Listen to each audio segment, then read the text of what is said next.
हरे कृष्णा। तो आप सबको राधा अष्टमी की बहुत बहुत बधाई। जैसे कि आप जानते हैं, राधा अष्टमी 11 तारीख को मनाई जाएगी। राधा अष्टमी मतलब राधा रानी का प्राकट्य।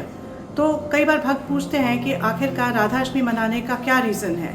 तो भगवान जो है भगवद गीता के 9वें अध्याय के 10वें श्लोक में बोलते हैं, मैं अध्यक्षेन प्रकृति सूयते सचराचरम। तो भगवान ये कहते हैं कि मेरी जो भौतिक शक्ति है उसके द्वारा ये भौतिक जगत संचालित है।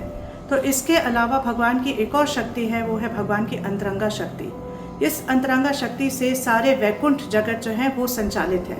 ये अंतरंगा शक्ति यानी कि हलादिनी शक्ति श्रीमती राधा रानी है। और श्रीमती राधा रानी जो है वो कृष्ण की सबसे टॉप मोस्ट डिवोटी है। तो उनसे ज़्यादा भगवान की सेवा में ना किसी को आनंद आता है, ना भगवान किसी और की सेवा से इतने आनंदित होते हैं। जितनी भी गोपियाँ हैं और लक्ष्मियाँ हैं, ये सब राधा रानी का विस्तार हैं और भगवान की सेवा वैकुंठ जगत में करती हैं। जितने भी भक्तिमय कार्य होते हैं वो राधा रानी की अध्यक्षता में ही होते हैं।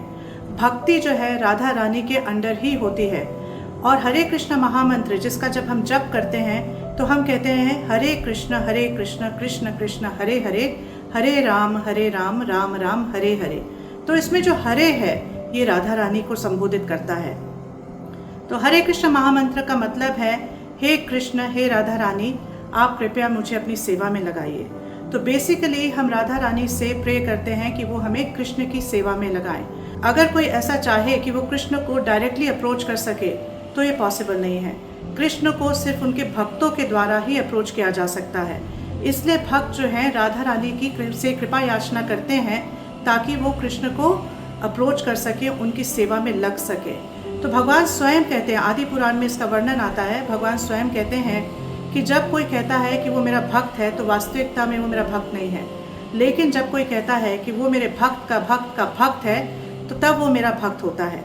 तो इसीलिए हमें क्या करना चाहिए, हमें राधा रानी के थ्रू भगवान को अप्रोच करना चाहिए। और इस बात को बिल्कुल मत भूलिएगा कि राधा रानी के साथ उस दिन विशाखा देवी का भी प्राकट्य दिवस है।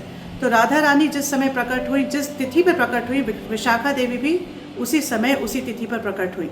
और विशाखा देवी जो है वो राधा रानी की बहुत प्रिय सखी हैं और उनकी कई तरह से सेवा करती हैं। तो हमें विशाखा देवी से भी प्रार्थना करनी चाहिए, क्योंकि आखिरकार हम भक्तों के भक्त बनना चाहते हैं। तो हमें उनसे भी कृपा याचना करनी चाहिए। और राधा अष्टमी के दिन याद रखें कि आधा दिन क्या है, आधा दिन फास्टिंग है, व्रत है। तो हम राधा रानी को प्रसन्न करने के लिए आधा दिन फास्टिंग करते हैं। और क्योंकि राधा रानी बहुत ज़्यादा कृपालु है, उसके बाद आप नॉर्मल प्रसाद ग्रहण कर सकते हैं, ग्रेन प्रसाद ग्रहण कर सकते हैं। आप सबको राधा अष्टमी की बहुत बहुत बधाई। हरे कृष्ण।